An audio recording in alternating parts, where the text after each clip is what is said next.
So whenever shit gets nasty, David Goggins goes, "Me had nobody anyway, motherfucker." So see how I'm talking myself right now? That's me. That shit fires me the fuck up. That shit makes me fucking nuts. You had nobody anyway, motherfucker. Look around you. There is no fucking team. It was you. There was no weight loss program or mom and dad waking you up saying you can do it, you can be better, trying to build belief. You built belief when you had nothing. Rock bottom. You did that. So as times get hard for me, the truth comes out. And my truth is powerful as fuck. It's real. It's tangible. I feel it. It comes out of my brain as I speak about it. I'm reliving every single dark moment of my life to be here. So that is what people forget. A lot of us don't believe that we can achieve the impossible. And along my journey, I started realizing, man, like, I discovered something that some people have, but they don't even know. All of us have it.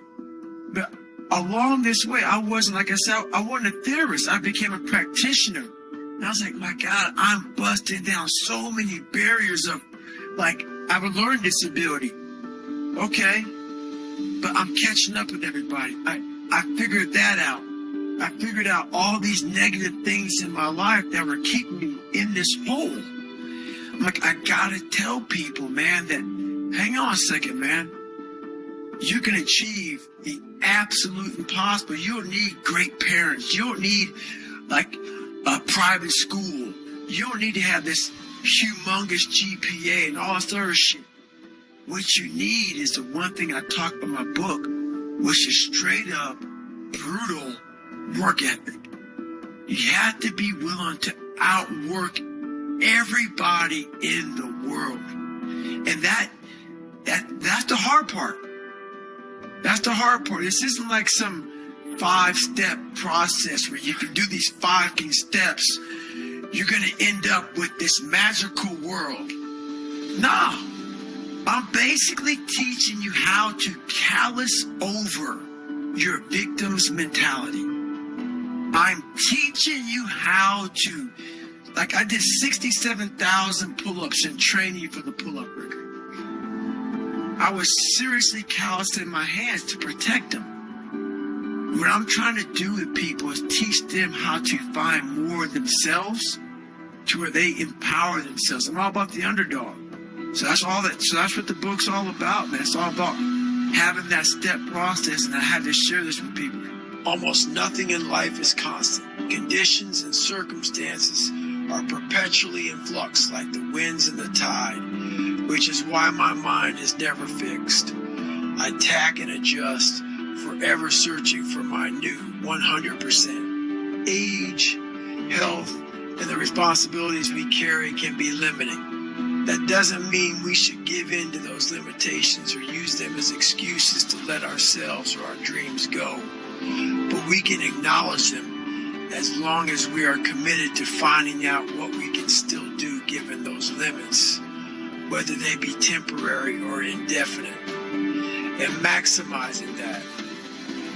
Every day, thousands of people wake up to a life defined by newfound limitations that are difficult to accept.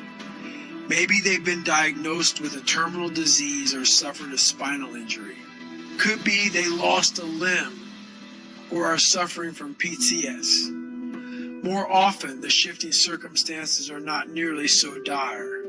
Sometimes it's good news that changes the equation. Maybe you are a new parent or landed a lucrative gig that demands 10 to 12-hour workdays. Could be you recently got married, which means you have to consider more than just your own goals. No matter the variables, your new 100% is out there waiting for you to find it. The thing is, Most people don't want to. Because whenever you're trying to find your new anything, it means you're not who you used to be. And that can be depressing enough to give up the search. Some people use their new circumstances to dial down their effort level instead of adjusting their approach and still giving it their all to achieve their goals. You've got to work with what you have. I couldn't run a ruck, but that didn't mean I was out of the fight.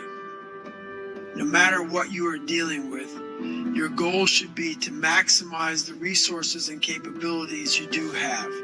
If you've suffered a freak injury or received a diagnosis that changes everything, what does your new maximum effort level look like? A lot of people bide their time and wait to see what happens next, but a year or two later, they find they are still waiting. With every unfortunate turn in life, no matter how heavy the weight, you have to be committed to pushing back against that pressure with effort. No matter your age, abilities, disabilities, or responsibilities, we must all stay committed to finding our new benchmarks.